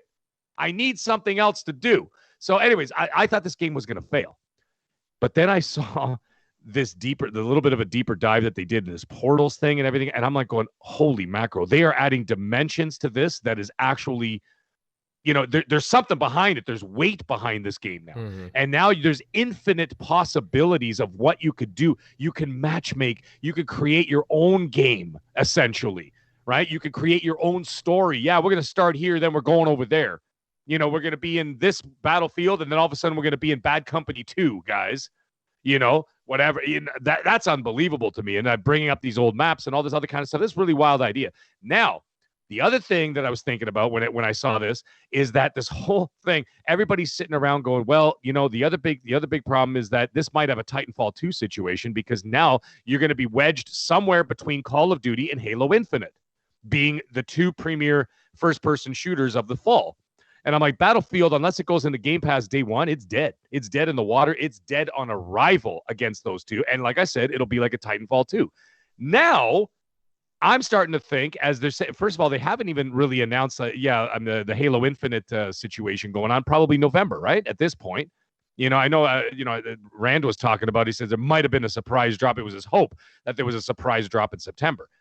Doesn't look like that's going to happen. So we're looking at like November now. Now, Call of Duty may or may not be in a lot of trouble. Guys, let's face it, between the sexual harassment allegations and all that stuff going on, and a lot of bad press and a lot of bad people are just walking away. A lot of big-time people, a lot of influencers are saying, I'm not playing Call of Duty this year. And they're using it as like some form of protest. That's a big blow to these guys. On top of the fact that it's almost August, and we don't even know what the game is called yet. We haven't even seen it, when normally Call of Duty releases a trailer in May. Where is it? It's almost August, right? So now I'm like, Battlefield's got one hell of a chance. Now Battlefield's got a real legitimate shot at it. So, and the thing is, I'm also thinking that, you know, because Microsoft has a marketing deal with both Battlefield and obviously Halo, which they own, they're not going to put them up against each other. Right? That would be counterproductive to what they're doing. So what I'm thinking is they're going to space it out by at least a month. And what I'm thinking is, from there, Call of Duty may or may not be in a bit of trouble this year, from what I'm hearing. And then, of course, there's a lot of stuff going on behind the scenes about in development hell and all this other kind of stuff happening, whatever. And they can't seem to get their act together on this. So now, when I watch that Battlefield, I'm looping it all the way back to the EA Play thing. When I saw that Battlefield, I'm like, not only did all these other outside influences put Battlefield in a much better spot, what they showed at that showcase blew me away. And now I'm like, okay, I'm not just stuck controlling robotic dogs and friggin' tornadoes flying around. Right. Okay. Now you've opened up, no pun intended, all these different dimensions of this multiplayer experience where I can shape it the way I want, utilizing the entire legacy of Battlefield, from Battlefield 1, you know, all the way up till 2042, or maybe not all of them, but there's a good selection of them, from what I understand, that you could use in this Portal situation. I was completely intrigued and blown away. Now, I'm sitting here going, if it's not coming to Game Pass, I'm going to get it now. So they sold me. So from someone who literally said live on the air that I'm not buying this game, at least not day one, I said, I'll wait. I go, because if it's not going to Game Pass day one, because EA Play is in Game Pass, right? You know, by January, it's going to be in there, or February. They're going to throw it in there, just like they did. Look at they did this year. Star Wars Squadrons came out in October. By February, it was already in Game Pass. Right? Because it went to EA Play, it went to the Vault. I could see Battlefield doing the same thing to keep those engagement numbers up, because you are going up against Halo. You are going up against, even if it's a fractured Call of Duty, it's still a big name. Well, Mag, what I find interesting too is that they also, not only do you have all these different elements of like weapons from different eras of games, you have vehicles from different eras of games, equipment, but you also have they even remade I think it's like 6 or 7 different maps as well from the different eras of the games. And I'm just like, oh, wow, that's really cool. You know, like, Isn't that wild? Yeah. Plus you can make your own game modes as well. There's a lot of different things you can experiment with. I mean, they could have a legit hit on their hands here if, I'll admit I was kind of soured on Battlefield 5, like with what they did there. And I was curious to see where they would take the next Battlefield. like some people were saying in the chat, and even what you were saying too. Again, I'm in Canada, right? So when they first said no campaign in the game, I'm like, I don't know about that. But I liked what I saw multiplayer wise, but I wasn't sure if it was gonna have the content there at launch. And then when I see something like this as portal mode, and it seems to have, well, a decent chunk of content, and I put that together with the multiplayer, I'm like, well, you know what, this could actually, I might be able, like you were saying, Mag, like if it doesn't end up in Game Pass, I mean, I'll admit I might bite on it. Like this looks pretty cool. Exactly, and the show sold me on it, and that's what made it so special to me, that I'm like, from someone who was like literally not even, I wasn't even on the fence, I was off the fence on the like I was off the fence on the other side of it, saying, nah, I ain't buying this. Right? I'm not buying this. And all of a sudden I'm like, and they're like, but we have this. And now all of a sudden I'm peeking over the fence. Right? And then I'm like, well, what do you mean you got this? And they were like, well, I also got this. And I'm like, okay, now I'm interested. Now I'm sitting on this fence. And now I'm like lined up to buy it. And the thing is, this is just one mode. Now think about what DICE does. DICE is famous for doing this, starting off a game, one way, and fast forward a year, 2 years. Look at Battlefront 2. People can laugh all they want about Battlefront 2. Go play Battlefront 2 now and tell me that that's the same game. Not only is it not the same game, the breadth of content in that game is staggering, that it is almost like, it is intimidating going into that menu going, what the hell do I play? There's so much to do. They like it is unbelievable how much stuff they added. So imagine what DICE is going to do over the course of the next few years, where they're going to say, by the way, we're adding all the maps of Bad Company 2. By the way, we're adding all the maps of Battlefield or Bad Company 1. And then they're going to do expansions here and there. And you know what I'm saying? Like all these crazy, and like I said, this is just one mode.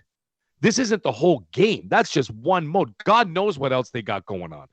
Right? I mean, on top of like the standard deathmatch and all this other stuff, and Conquest, and those big map, the ones where you move across the map from chunk to chunk. They're gonna have all that stuff. I can't do that stuff because I can't sit there for 3 hours, run a kilometer, get shot by a sniper in the face, and then go back a kilometer, run another kilometer, get shot in the face again. Like, you know what I'm saying? I don't play that mode. But the point is, it's like DICE can do it. DICE has the ability to do it. What they need to do, though, and there's the last thing I'm going to say on this, so everybody else can have a word, is that they need to nail it day one, because that is one thing that DICE has always had a problem with. They have outstanding games. However, they always have a problem day one. And I don't mean full servers. I mean that their games are not functioning properly, and there's not enough content on the first day it launches. That's what they need to nail. If they can nail that day one and then continue to add content down the road, this game is going to be a surefire hit, and maybe one of the biggest Battlefields ever, in my opinion. Well said, my friend. Well said. Centurion, do you want to chime in here? What did you think of EA's Play Live event? Well, I will be truthful. I did not tune in live. I've read out the articles. I checked out the games that interest me. And this kind of goes back to a comment Tim Dog made earlier, that maybe the ship has sailed for Banjo-Kazooie with Phil Spencer, but maybe it hasn't. We're starting to see EA really start to come down off that throne of games as a service. For single-player games are slowly dying out. They are now seeing the light at the end of the tunnel, especially with the success of Jedi Fallen Order, that single-player games actually have a very large place in gaming, and that there is money to be made if they're done right. Well, release a good single-player game and you'll make a shit ton of money. So EA listened with their checkbooks. Like, I remember the EA years ago did not want to do a Mass Effect remaster, anything, let alone a Legendary trilogy, and EA of today did it. I like how Mag definitely pointed out that they are kind of like becoming that Ubisoft, like they're all of a sudden hitting on all cylinders. They have figured out what games that they can use as games as a service and what games they can't. And we're going to really see some, in my opinion, some fun stuff come out of EA. I'm really looking forward to the Dead Space remake. This is a full-blown remake. I watched a really thing with the developers over at Motive about it. I guess they're wanting to remake it so much that they're actually wanting to touch the story of the original game, and they have a community board that is helping them remake the game. So the changes they make, they have to actually put them before this board, and the board is made up, I guess, of community members that were very big fans of Dead Space, and they want to make sure that this honors that legacy. So they have to justify the changes, and they have to present the changes to the board, and they're really wanting to use today's technology to really recreate the atmosphere of the Ishimura. And I'm really looking forward to what they're going to do with Dead Space. When it comes to Battlefield, I will be truthful. I was already kind of sold, and I feel like this game mode kind of put me. I was on the fence. I wasn't on the other side of the fence like Mag. I was actually on the fence, kind of like, I don't know. But this game mode definitely has me intrigued. I really want to try to pick this up day one. I really feel this game mode is going to be kind of fun. I've seen game modes where they allow players to create matches and everything, really kind of knock it out of the park. I hate to bring it up, but let's talk about Overwatch. They had a workshop mode that came out, I believe, in 2019, and it actually created some of the more funner modes that were used later on in events for the game. And it led to a lot of success for Overwatch to actually get the players of the game kind of involved in creating modes. And I feel like DICE is also going to do this too, that they're going to see some of these modes that these players create, and they're going to see some pretty zany stuff, and they're going to want to probably kind of highlight some of these modes. And I made the joke yesterday. I was like, imagine what we're going to see on social media and what we're going to see on like looking for group on Xbox from people that are probably like, hey, does anybody want to get together and have like what DICE described, 10 people with assault rifles and the rest of us with knives? Or do we want to have or a match where everybody's just running around as a medic with a defibrillator trying to take each other out? Some of the ideas that were thrown out, dude, sky's the limit with a mode like this, and I think it's just going to make a lot of fun, creative fun. I said fun twice. Yeah. I'm with what these guys say. I felt they had a very strong show. I felt that the Battlefield mode stuff was really interesting and a little change of pace. Yeah,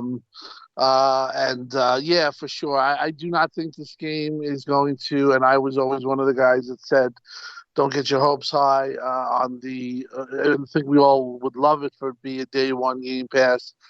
But you have to realize that EA itself has its own service, so I don't think that they would shortchange their own service and give it to Game Pass day one and not do it with their own service. And I don't think that they're ready to do it with EA Access yet, ready to make a day and date step as of now. So I don't think it's going to come. I do think that people who were hoping for that maybe quell your hope a lot. I know that there were like Xbox people, insiders, whatever you want to call them, that were saying it was a done deal or it was happening.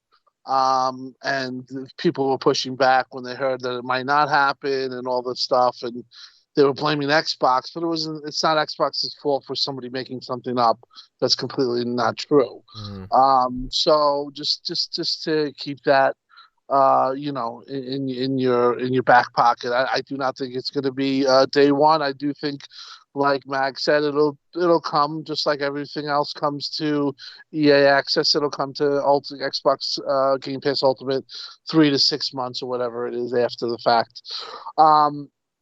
One of the things that Mags pointed out that I thought was really interesting was the COD stuff. Not only they've had a horrible week, sexual allegations, harassment, and for this stuff to be happening even post Gamergate, and everyone who knows what Gamergate is, it's a portion of last generation where a lot of women came out and they were talking about being treated unfairly, and there was a lot of people that brought up the unfair treatments and stuff like that. For stuff to happen like what was talked about at Activision, in light of that, it's happening after that, where your awareness should have been much higher than you would think, is pretty despicable on Activision's part, and they definitely have a problem there.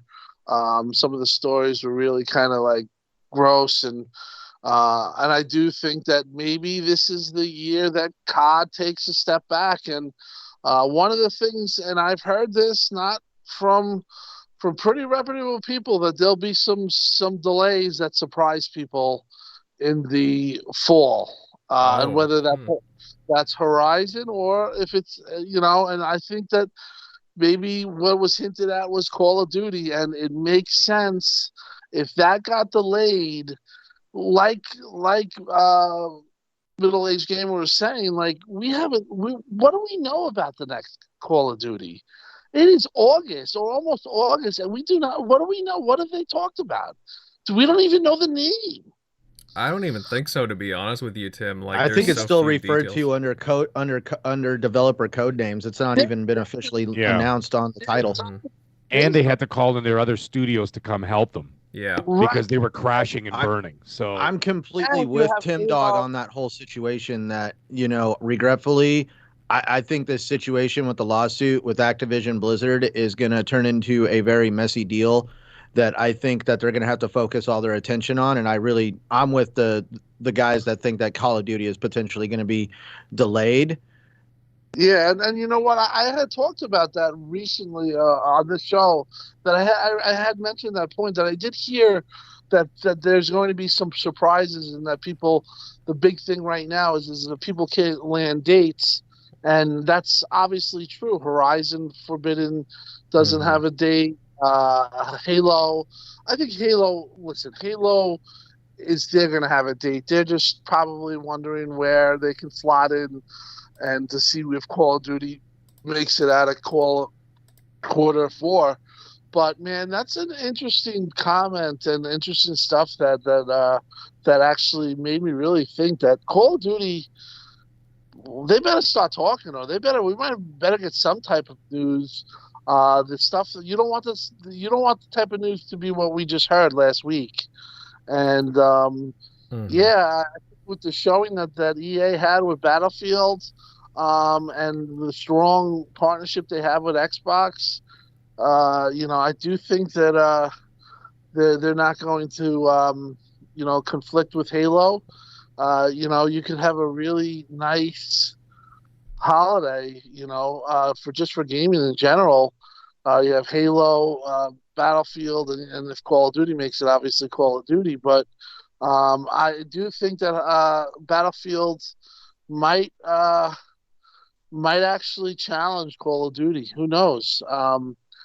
Like I said, it's very interesting stuff on the Call of Duty side. Hopefully we get some information. Hopefully it doesn't get delayed. But at the end of the day, if it doesn't get delayed, if it did get delayed into March, it would still do gangbusters in March. I don't think it's, you still have the console shortages going on until March.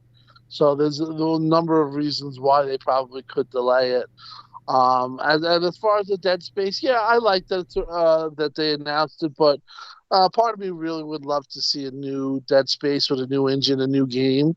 I did play Dead Space. I don't know if I finished it. I don't remember I have played it, but I'm kind of I've always been outwardly vocal that I'm not a big fan of remakes as much as I could tolerate them and I like them, but I like new stuff. Well, Tim Dog, I just wanted to point out, we're talking. So technically, Dead Space was originally done by Visceral Games, which obviously doesn't exist anymore. And the developers from that originally had done Dead Space at Visceral Games. Forgive me, I don't know the name of the studio, but they're doing a game called Callisto Protocol. And I think it's really interesting and kind of crappy that this Dead Space remake is overshadowing them trying to hype Callisto Protocol. Right. Well, that's a crazy name, Callisto Protocol. But yeah, I will definitely look at that. But I think that the days of they didn't talk much on Madden, and I was kind of disappointed in that. I'm a big Madden guy, as you guys know. I'm really hoping that they have a little more effort than they did last. I thought last Madden was great, but I'm wondering what they're really gonna. If it's just gonna be copy and paste deal. Probably, most likely, it will be. And the price. I already bought Madden, so it's it's unfortunately they got me. You know what I mean? Because I'm a big sports fan and such. But I do hope that Madden is a little bit different than, because I felt like the Madden 2021 and compared to 20, they were very similar. And then 20 from 19 was a big jump, I felt, when they had the new engine, the engine. But yeah, EA is really repairing their image. And it's funny how just the way everything's going, it used to be, we would think that it's only multiplayer games only. And now, single player games are kind of making their way back, or at least, like I said, the Dead Space getting the go is a big thing for EA, in my opinion, because they were exclusively doing multiplayer type stuff, and it's just I do agree that they are doing good things, and the show surprisingly was a pretty big hit, and I don't think that many expected that. I thought we all thought the show would suck. Yeah, no, agreed. Like, I'll admit, Tim, at first I was like kind of bored with it, like the first half, but then like once it transitioned to like, oh, here's this new Battlefield mode, the Portal. Oh, here's Dead Space at the end, the remake.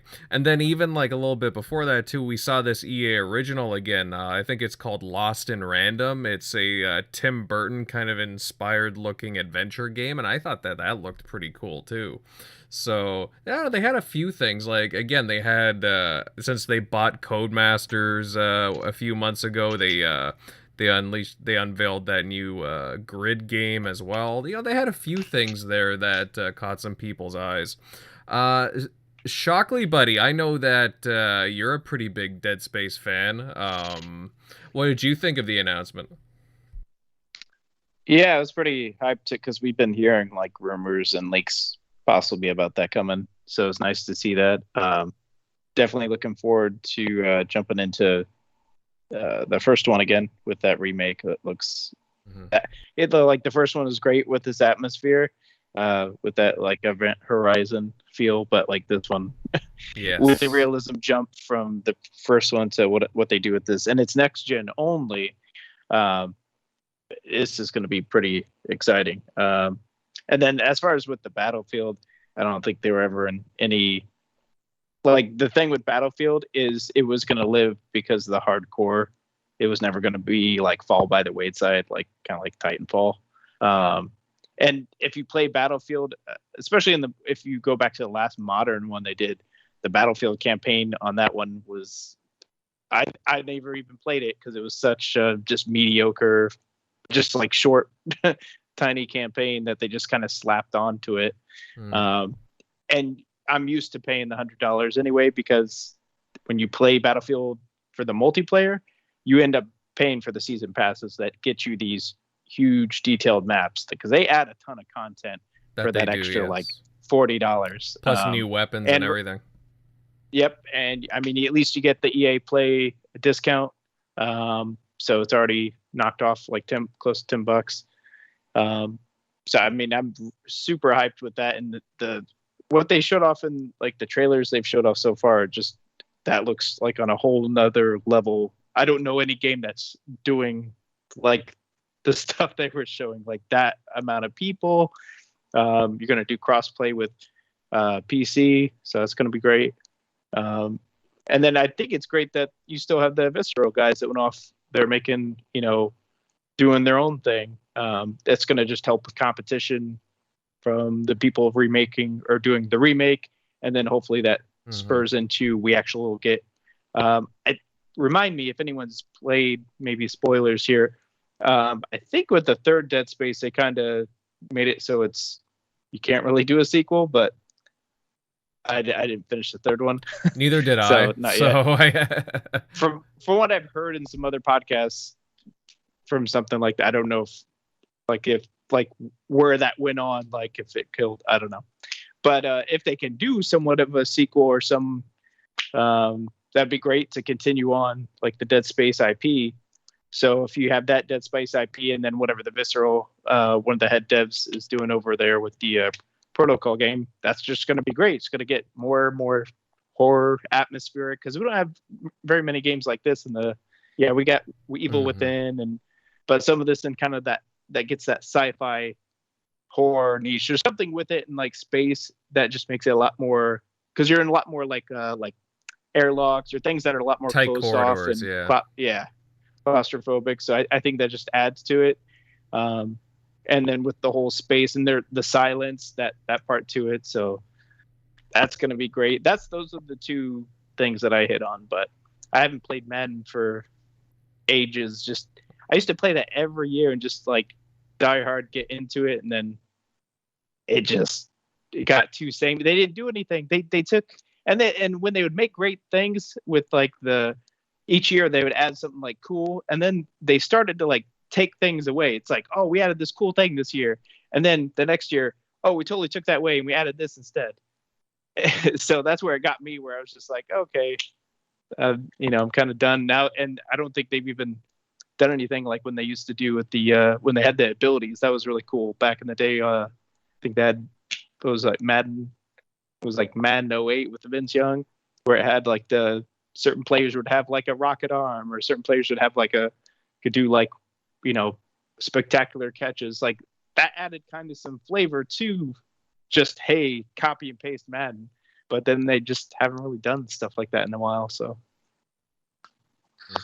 yeah, I'm the worst, because I complain about this stuff, and then I'm like I get that a lot on Twitter. I'll be very vocal, and then I'll be like day one, like playing the game, buying the game. You know what I mean?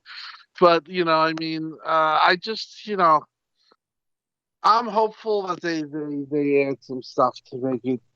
I think that they you don't have to do a ton of stuff. I just wish, really, for reality, is that if they're not adding too much stuff, they really should be charging like $39.99 for these seasonable upgrades. But it is what it is. They know they have people like me. One of the things that they do, what I hate, is like they hold the rosters back, and that's the big thing. Like, I want to play with Galladay, and I want to play with all the free agency giants, signed and their upgraded, stats. Basically that's the biggest draw, is you get all the updated rosters, and the graphics are essentially the same. I think I'm hoping they add ray tracing, but again, they haven't talked about it. So to me, I guess it's probably going to be one of these deals where I complain. But as I already noted, I already bought the game. So I wonder if they ran the numbers on that. Like, if, hey, guess what we're going to do this going forward? We're going to just do roster updates. We'll periodically do a big like jump, like graphical enhancement. But hey, we're going to sell you the game 60. Okay, that's the first buy-in. But at least the Lex, like, okay, 5 years, do 5 years at a time, where we're just going to keep that same game, maybe some slight graphical tweaks, but we're going to just charge you like $20 for the roster update, or 10 or something, instead of like $60. And I wonder if they get a lot more people to like shell in for the money. Right. And that might outweigh what they're doing now. Because you had people like me that bought it every year. I haven't touched it in like 4 or 5 years. So. Yeah. And, also too, one of the factors is that they, they haven't, as long as they target the older generation, Generation 8, I don't think you're going to see that much of a step up. I think that maybe next year, when if they block out Generation 8, which I don't see happening. Well, let's just say when that happens, I do think that you could have a situation where they target, these high-end systems, and you get, obviously in Gen 8 when they had that they did that, I think in year 3, then you went from Madden 25 to the whatever game that was, Madden 2015 or 16, and that was one of my favorite Maddens. I played 700 hours of that game, because it was new. It was a big deal. So I guess we're gonna have to wait, but this is not going to be the year where I don't think we're going to see marketed improvement. I do think though next year will be something to look at, and also now that Xbox gets the show, I think the show is fun. Any of these sports games, they do have these deals, and I'm hoping that the show and NBA and these other ones just become next gen only in the next couple of years. Mm-hmm. No, that's some interesting insight there, Tim and Shockley. Yeah, I mean, we'll see what happens. Hopefully we get some updates on Madden and, whether it be with ray tracing and a few other details, because, that's been the biggest criticism is that EA doesn't, just the same copy and paste stuff, except with, some minor tweaks here and there to like certain modes and so on and the graphics. But, hey, hopefully they got some good stuff packed into this one.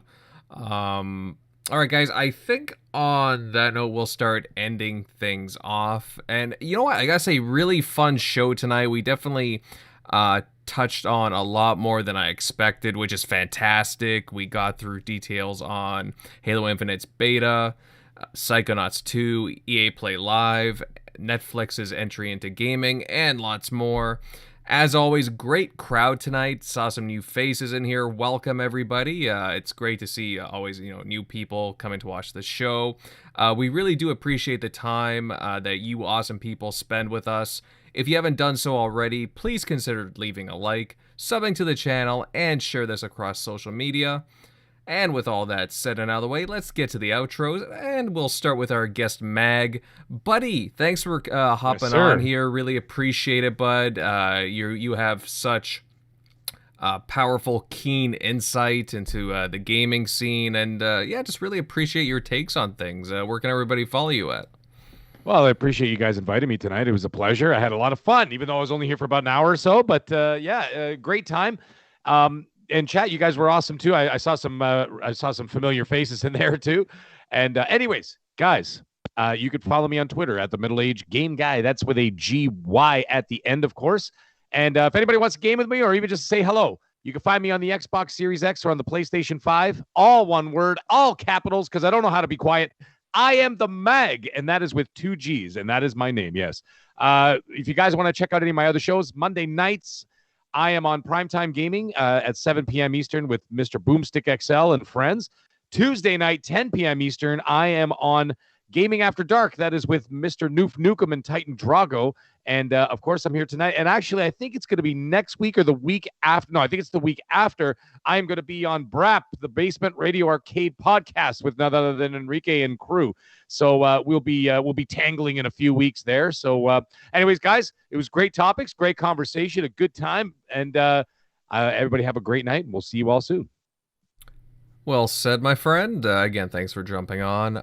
Moving on over to Eric Shockley, buddy. Hey, really insightful as always. Love the commentary. Where can everybody follow you at?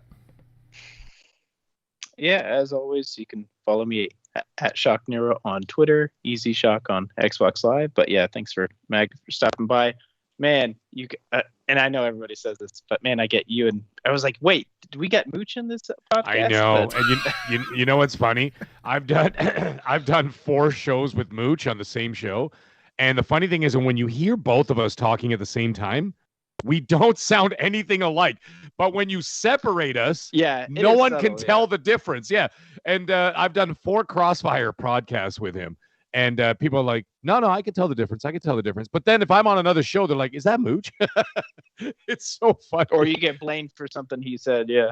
Oh, my God. Don't even get me started. Or, I got a fight with a guy. He says, you're a budget Mooch because you don't like PlayStation. I'm like, I have a PlayStation 5. Do you? It's like, so, I get people coming out because they think I'm like such a, I am an Xbox guy first and foremost, right? But I have everything. I have PlayStation 5. I have all that stuff, Nintendo, whatever. But that's what I talk about, right? So everybody thinks, and when they get mad at me, they call me Budget Mooch. Man, that's too funny. But no, again, thanks, Mag. It's again, great having you here. Moving on over, Tim Dog, buddy. Hey, really good takes tonight. Love the energy. Where can everybody follow you at, bud? Follow me, xCloud Tim Dog on Twitter. Also on Xbox. I am Mag. I had just sent a friend request to your 330,000 gamer score. That's me. Yeah, pretty impressive, man. I thought it was higher than that, but okay. Well, it might have been. I just saw it was astronomically high, and I was impressed. You know how much of a fan I am of you. I've done a couple of podcasts. Thank you for coming on the show. Always welcomed here. Thank you. You really know your stuff, and I tell you, or I'm telling you now, just keep doing what you're doing. Get to content creator. You really have a knack for being on podcasts. You got a real good way of making points, and you have the radio voice, all of it. So just I'm a fan. I've always told you that. But thanks, man. We definitely got a game up and talk and play a little. Yep. Maybe we'll play some. I don't know. I suck at multiplayer. Maybe we'll play Sea of Thieves. Are you a big Sea of Thieves guy? I've tried a bit of it here and there, and I'm just like, it's all right. I kind of lose my focus after a bit, but the Ascent is coming out, and we got Back for Blood coming out. There's all kinds of stuff. Flight Sim. Yeah, I'm looking for Mr. Boomstick and I are looking for people to join in on the Ascent and stuff. So we'll check it out. Yeah, I'm thinking. Listen, I heard. One of the things I've heard before this will go from pretty reputable people that from the internal teams that the Psychonauts is going to score well. Ascent, I'm hearing crazy things about this game. It's supposedly really, really good. So yep. The 29th it comes out, so maybe I'll hit you up that day. Usually during the week, man. For me. But thank you for coming down. Rest of the panel, great job. Always here, always consistent, always doing your thing. Next week we get MLD back. He's also a great addition to the show. Thanks for showing up. I'll have my laptop ready next week. Shouldn't be out. Was like I said, I was at the Mets game, and then I mosey on back, and I didn't get back in time, so I had to do the show on the phone. But my apologies for that. But just a great Sunday night, and I'll see you next week. Well said, buddy. Centurion, where can everybody follow you at, buddy? Oh man, it was a great show tonight. Thank you, Mag, sir, for turning up and helping fill in some of the silence.